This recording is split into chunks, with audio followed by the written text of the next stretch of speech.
Hello friends, मैं जेके उर्फ जितेंद्र कुमार रवानी आप सभी का स्वागत करता हूं अपने स्टडी चैनल अल्फा क्यूज में। आज हम इतिहास के महत्वपूर्ण प्रश्नों के श्रृंखला में मौर्य साम्राज्य का पार्ट 3 देखने जा रहे हैं। अगर आपको लगता है कि आप अशोक और उसकी धर्म नीति को अच्छी तरह समझते हैं तो आज के 30 प्रश्न आपके ज्ञान की असली परीक्षा लेने वाले हैं। इनमें से कई प्रश्न सीधे अभिलेखों, शिलालेखों और प्रशासनिक अवधारणाओं पर आधारित है और लेवल बिल्कुल आसान नहीं है। तो चलिए देखते हैं कि आप 30 में से 25 क्वेश्चन सही कर पाते हैं या नहीं। तो चलिए शुरू करते हैं। प्रश्न 1, निम्न कथनों पर विचार कीजिए। ऑप्शन 1, प्रमुख शिलालेख 13वें में कलिंग युद्ध का वर्णन है। ऑप्शन 2, इसमें धम्म विजय को सैन्य विजय से श्रेष्ठ बताया गया। ऑप्शन 3, इसमें बौद्ध संघ के संगठनात्मक सुधारों का उल्लेख है।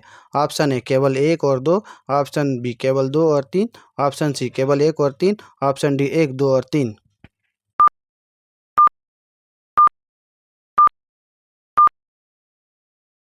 प्रश्न 1 का सही उत्तर है ऑप्शन ए केवल 1 और 2।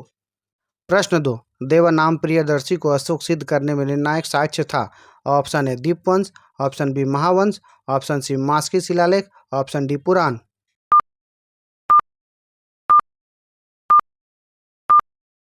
प्रश्न 2 का सही उत्तर है ऑप्शन सी मास्की शिलालेख। प्रश्न 3, धम्म महामात्रों की नियुक्ति किस उद्देश्य से की गई थी। ऑप्शन ए सैन्य नियंत्रण। ऑप्शन बी राजस्व वृद्धि। ऑप्शन सी नैतिक आचरण की निगरानी। ऑप्शन डी गुप्तचर व्यवस्था।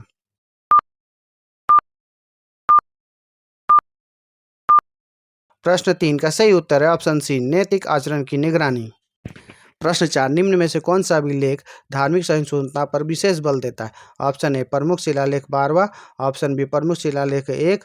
ऑप्शन सी स्तंभ लेख 2। ऑप्शन डी लघु शिलालेख 1।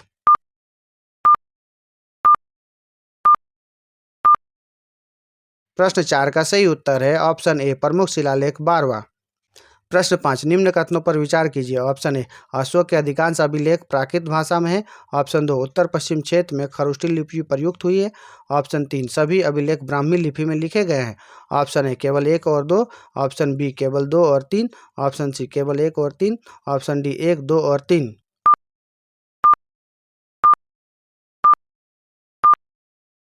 प्रश्न 5 का सही उत्तर है ऑप्शन ए केवल 1 और 2। प्रश्न 6, गांधार अभिलेख की विशेषता है। ऑप्शन ए केवल संस्कृत भाषा में। ऑप्शन बी द्विभाषी ग्रीक और अरमाइक भाषा में। ऑप्शन सी केवल ब्राह्मी भाषा में। ऑप्शन डी कर नीति पर आधारित है।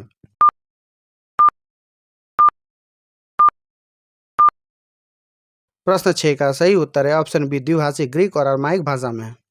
प्रश्न 7, धम्म यात्रा का उल्लेख किस शिलालेख में मिलता है। ऑप्शन ए प्रमुख शिलालेख 8वां। ऑप्शन बी प्रमुख शिलालेख 13वां। ऑप्शन सी स्तंभ लेख 7वां। ऑप्शन डी लघु शिलालेख।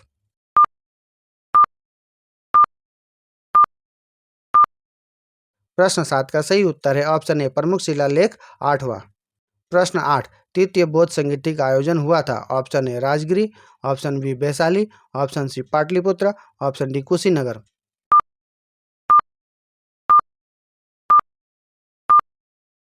प्रश्न 8 का सही उत्तर है ऑप्शन सी पाटलिपुत्र। प्रश्न 9, तृतीय बौद्ध संगीति का नेतृत्व किया था। Option A Upali. Option B Moggaliputta Tissa. Option C Ananda. Option D Nagasena.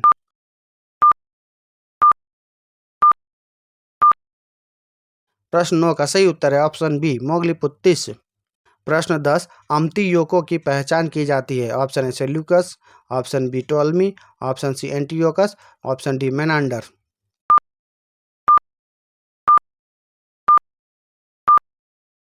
प्रश्न 10 का सही उत्तर है ऑप्शन सी एंटियोकस से।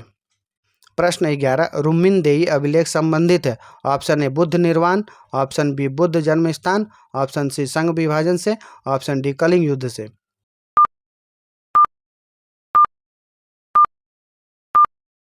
प्रश्न 11 का सही उत्तर है ऑप्शन बी बुद्ध जन्म स्थान से।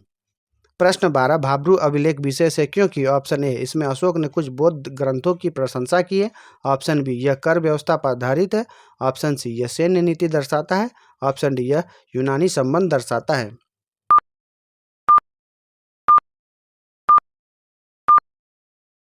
प्रश्न 12 का सही उत्तर है ऑप्शन ए इसमें अशोक ने कुछ बौद्ध ग्रंथों की प्रशंसा की है। प्रश्न 13, राजुक शब्द का संबंध किससे था। ऑप्शन ए प्रांतीय गवर्नर से। ऑप्शन बी न्यायिक अधिकारी से। ऑप्शन सी कर अधिकारी से। ऑप्शन डी गुप्तचर से।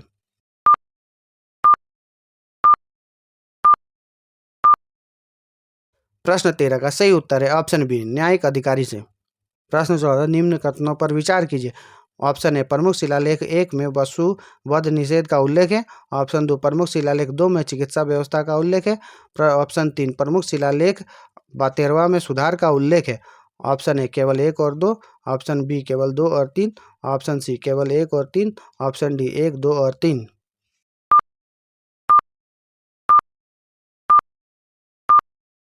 प्रश्न 14 का सही उत्तर है ऑप्शन ए केवल 1 और 2।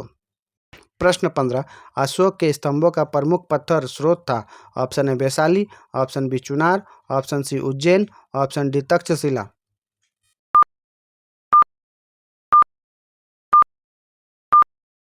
प्रश्न 15 का सही उत्तर है ऑप्शन बी चुनार। प्रश्न 16 निम्न में से किस में अशोक का प्रत्यक्ष नाम मिलता है। ऑप्शन ए मास्की अभिलेख। ऑप्शन बी प्रमुख शिलालेख 13वां। ऑप्शन सी स्तंभ लेख 7वां। Option D रुमिनदेही।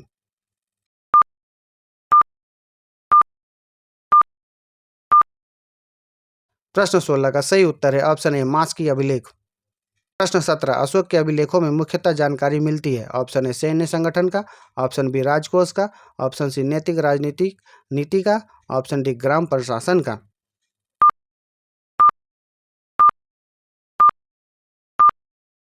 प्रश्न 17 का सही उत्तर है ऑप्शन सी नैतिक राजनीतिक नीति का। प्रश्न 18 निम्न में से कौन सा कथन सही है। ऑप्शन ए अशोक ने धर्म को राजधर्म घोषित किया। ऑप्शन बी केवल धर्म केवल बौद्ध संघ के लिए था।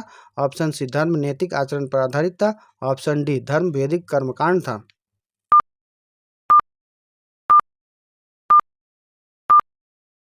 प्रश्न 18 का सही उत्तर है ऑप्शन सी धर्म नैतिक आचरण पर आधारित था। प्रश्न 19 प्रमुख शिलालेख 13वां में उल्लेखित यूनानी शासक नहीं है। Option A Antiochus. Option B Ptolemy. Option C Menander. Option D Magas.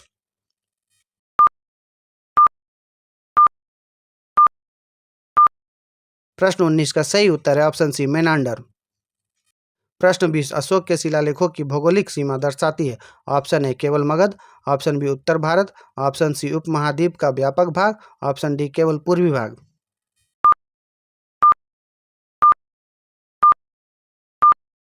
प्रश्न 20 का सही उत्तर है ऑप्शन सी उपमहाद्वीप का व्यापक भाग। प्रश्न 21 निम्न कथनों पर विचार कीजिए। ऑप्शन ए अशोक के स्तंभ लेखों में अधिक परिपक्व नीति दृष्टिगोचर होती है। ऑप्शन 2 स्तंभ लेख कालक्रम में शिलालेखों के बाद के हैं। ऑप्शन 3 स्तंभ लेखों में कर व्यवस्था का विस्तार है। ऑप्शन ए केवल 1 और 2। ऑप्शन बी केवल 2 और 3। ऑप्शन सी केवल 1 और 3। ऑप्शन डी 1, 2 और 3।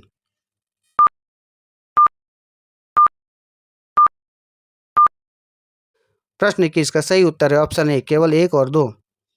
प्रश्न 22 धम्म विजय का आशय था। ऑप्शन ए सैन्य विस्तार से। ऑप्शन बी सांस्कृतिक व नैतिक प्रभाव से। ऑप्शन सी कर संग्रह से। ऑप्शन डी बौद्ध संघ विस्तार से।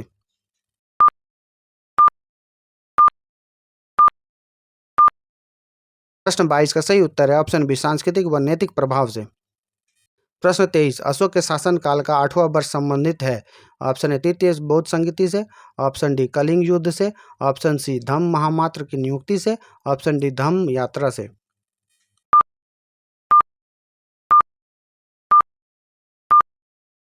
प्रश्न 23 का सही उत्तर है ऑप्शन बी कलिंग युद्ध से।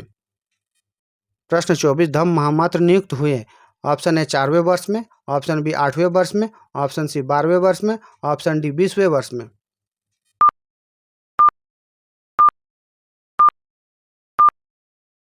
प्रश्न 24 का सही उत्तर है ऑप्शन सी 12वें वर्ष में। प्रश्न 25 निम्न में से कौन सा कथन गलत है। ऑप्शन ए अशोक के अभिलेखों में प्राकृत भाषा प्रमुख है। ऑप्शन बी कुछ अभिलेख ग्रीक भाषा में भी है। ऑप्शन सी सभी अभिलेख संस्कृत में है। ऑप्शन डी खरोष्टी लिपि उत्तर पश्चिम में प्रयुक्त हुई है।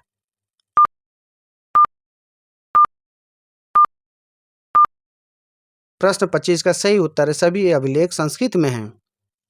प्रश्न 26 अशोक की धम्म नीति का दीर्घकालिक प्रभाव था। ऑप्शन ए सांस्कृतिक एकता। ऑप्शन बी आर्थिक विघटन। ऑप्शन सी सैन्य विस्तार। ऑप्शन डी गणराज्य की स्थापना।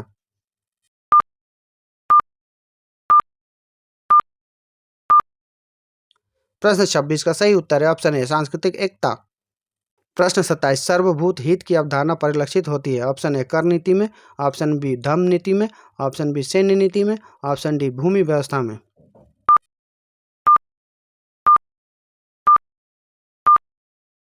प्रश्न 27 का सही उत्तर है ऑप्शन बी धम्म नीति में। प्रश्न 28 अशोक के स्तंभ लेख सातवां का महत्व है। ऑप्शन ए कलिंग युद्ध, ऑप्शन बी अंतिम व व्यापक धम्म नीति, ऑप्शन सी कर व्यवस्था, ऑप्शन डी संघ विभाजन।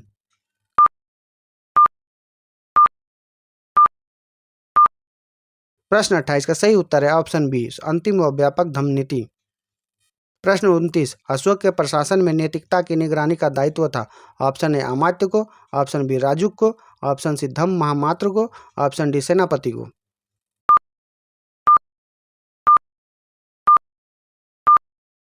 प्रश्न 29 का सही उत्तर है ऑप्शन सी धम्म महामात्र। निम्न कथनों पर विचार कीजिए। ऑप्शन ए अशोक ने धर्म को सार्वभौमिक नैतिक संहिता के रूप में प्रस्तुत किया। ऑप्शन 2 धर्म का उद्देश्य संपूर्ण प्रजा में सदाचार बढ़ाना था। ऑप्शन 3 धर्म केवल बौद्ध भिक्षुओं के लिए सीमित था। ऑप्शन ए केवल 1 और 2, ऑप्शन बी केवल 2 और 3, ऑप्शन सी केवल 1 और 3, ऑप्शन डी 1, 2 और 3।